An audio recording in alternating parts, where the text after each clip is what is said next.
Hey there guys, alright, today we are back with some more miscellaneous myths. This time we're on to Pele. Pele. Pelelelelele. I don't know. We'll figure out how to pronounce it maybe, hopefully she does. I'm assuming she's gonna tell us.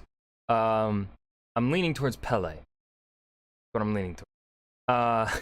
Anyways, before we dive into the video, make sure you go check out the links down below in my description box or in my pinned comment in the comment section.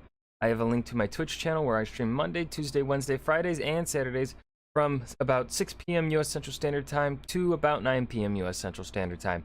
That's what I usually shoot for. Sometimes we go over, sometimes we start early. Who knows? And then the other link is my gaming channel here on YouTube where I am just uploading old streams too. I'd love to have you guys come over and check that out, and also go ahead and give me a follow over at Twitch. You can be notified when I go live.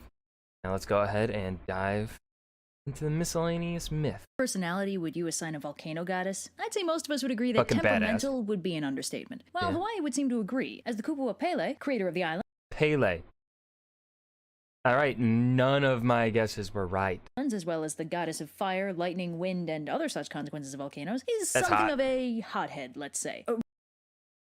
Hot. Real quick, Kupua is a word that's not really god and not really spirit. Disney translated it as demigod, which has incorrect implications, as it doesn't mean they're half god, half something else. Kupua are more like people plus plus. Not full-on gods, but not really human either. So for context, almost everyone involved in these stories is a... Okay, so I'm guessing then based off of that, that would mean Pele. I already forgot. Oops.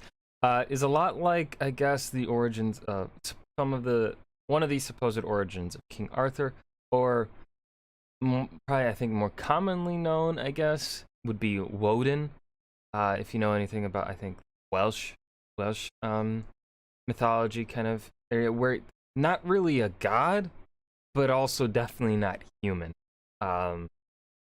That's what I think, and I can't remember the term for it either. I know it was referred to, there was a name for it, but I can't remember what it was. The Kupua. So, Pele. She's got her fair share of myths, which isn't too surprising given her importance to the mythos as a whole. One of her earliest stories explains how she came to Hawaii. See, before Pele, there was this other volcano god thing named Ai, meaning the forest eater, which is a pretty sick name for a fire god, I gotta say. Like, that's some Tolkien stuff right there. So Ai is not exactly...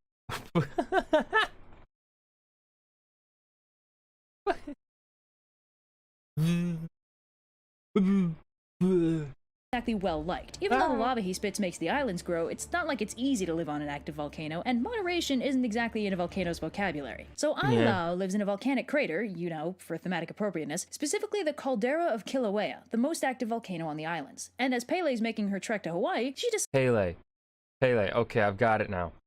Alright, I hopefully won't forget. Decides to stop by and pay him a visit. She's been having trouble finding a suitably hot place to set up shop, and the biggest caldera on the island seems like a good place to start. But when she gets there, the crater's empty, because Ai catches wind of the fact that Pele's heading his way and absolutely flips out, abandoning his crater and running away. Pele gives a mighty shrug, digs herself a suitable home in the crater, and sets about making more Hawaii. It's here on Kilauea that one of Pele's more well-known myths happens, where she finds herself locked in heavily symbolic combat with the rain-associated Kupua Kamapua'a. See, volcanoes produce some of the world's most fertile soil, but it can only be cultivated with the addition of rain. Symbolically speaking, the volcano and the rain kind of need each other, but they also kind of hate each other. This Put it back! Don't stop! dichotomy characterizes most of Pele's interactions with Kamapua'a. So Kamapua'a is a Kupua with daddy issues, and despite... Of course, we gotta give these godlike beings daddy issues. being very handsome, makes a strong effort not to show it. Try ignoring me now, Dad. With scary tattoos and a face full of stubble. He tries ineffectually Hey, girl. Hello, swine. to seduce Pele, and when she refuses, they decide to duke it You want to take this outside? We are outside. out, Kupua to Kupua. However, after they come to the conclusion that they could totally kill each other, they decide to totally make out instead. What? Ah, a tale as old as time. So they split the island down the middle, each ruling half of it, which corresponds to the fact that the northeastern half of the island gets more rain than the southwestern half. Kamapua'a, having known true love and overcome his daddy issues for the first time, briefly turns back into a hot guy, which freaks out Pele, so she runs off and throws a bunch of lava at him. Kamapua'a dives into the ocean to escape and turns into a triggerfish, while Pele misses him already and... Sorry. You startled me. And later has a kid, which may or may not be a metaphor for the fact that a volcano is only fertile when paired with rain. Now, one of Pele's myths is extra interesting to me because it's one of those myths that's used to explain some wacky natural phenomenon. In this case, the glacier on top of one of the volcanoes on the main island. You may note this is something of an elemental contradiction, but don't worry, the mythos has you covered. So Mauna Kea, the volcano in question, has 4 resident kupuas. Poliahu, the kupua of the snow, Lilinoe, kupua of the mist, Waiau, kupua of the underground reservoir, and Kaho'opo'okane, the kupua of the springs in Hawaii. And I really hope I pronounced that name right. So the pronunciations are sounding pretty fucking good, in my opinion. these 4 lovely ladies are partying it up with a little something called halua sledding, more commonly known as Hawaiian lava sledding. Don't worry, I swear it's safer than it sounds. So they're zipping Are we sure about that? along, sliding down the slide, flying into the water, then coming back up to do it all over again. They're having a party when suddenly a beautiful stranger appears, calling herself Keahilele, which translates to flying fire, but I'm sure there's nothing to worry about. Keahilele says she's from the southern island and wants to join the sled party, but she forgot her halua at home, so can she maybe borrow one of theirs? Keahilele turns out to be an expert sledder, and Poliahu gets super into it as I'm going to destroy her. a competition. They pick a couple judges from the local farmers and set about seeing who can sled down the volcano the fastest. Poliahu zips down as though the slope were made of ice, but Keahilele gets down there so fast her sled is trailing sparks. Or maybe that's just the respective elemental flashiness. Either way, the judges hem and haw for a bit before declaring Poliahu the faster sledder. This displeases Keahilele, No! Oh, calm down. It's just a game. who gets extremely irritable and causes an earthquake. The volcano starts spitting fire, and the 4 local kupua all realize simultaneously that they just called Pele a loser. Whoops. Uh-oh. So Pele resolves to destroy Mauna Kea and their precious What a sore loser. Gosh.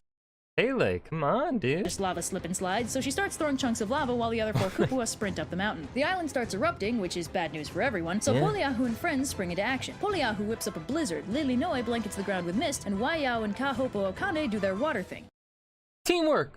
Water The end bending. result is that the mountain gets capped with a huge mass of snow and ice, and the glacier spreads all the way down the mountain, blocking off all of Pele's lava access. This leaves her relatively powerless, so she leaves. A little bit of fun real stuff here. There's an ancient quarry on Mauna Kea where basalt was mined. There's evidence that Mauna Kea was volcanically active at a time when a glacier was forming on top of it, leading to that basalt deposit. The story is basically an anthropomorphization of what was probably a legit geological event, which is pretty sweet. Pele's folklore extends into the modern day, where supposedly she takes the form of an old white woman and asks for booze and smokes. If you help her out, she'll spare you and your family from the subsequent volcano party. If you don't, well, no party like a Pele party.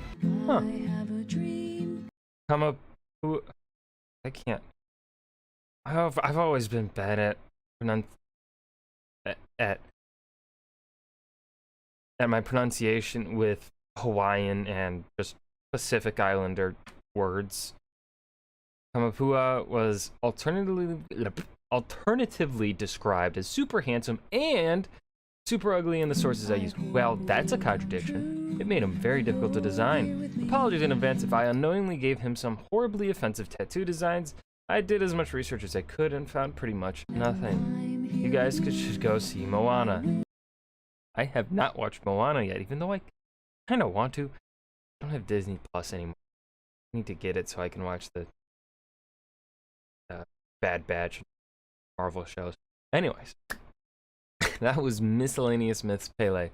I hope you guys enjoyed. Remember to hit that like button and subscribe for more. And I will see you guys in the next video. Peace.